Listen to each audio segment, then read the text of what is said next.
তো আমি স্যারকে দেখতে অপারেশন হয়ে ভালো আছি। তোমার কোথায় সমস্যা ছিল? কোমরে। এখন তুমি ভালো আছো? এখন ভালো আছি।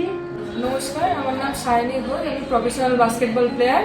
আমি 2.5 বছর আগে বাস্কেটবল খেলতে গিয়ে আমার পায়ে চোট লেগে গেছিলো। তো ওনাকে ডক্টর দীপ্তেন্দু ঘোষ স্যারকে দেখিয়ে উনি বললেন যে এটা এমআরআই করার পর উনি দেখে বললেন যে লিগামেন্ট পার্সিয়াল টিয়ার হয়েছে।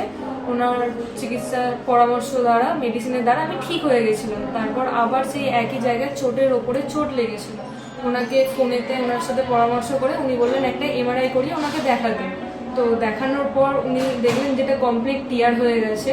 তো তারপর উনি আমার পায়ের ওটি করেন, স্যার ওটি করেন। এবার ডক্টর দীপ্তেন্দু ঘোষ স্যার, ওনার কাছে আমি ওটি করার পর 2 মাস আমার চেক আপও হয়েছিল ঠিকঠাকভাবে। চেক আপ করার পর আজকে আমি অনেক সুস্থ, ফিজিক্যালি হেলথলি আমি ঠিকঠাক আছি।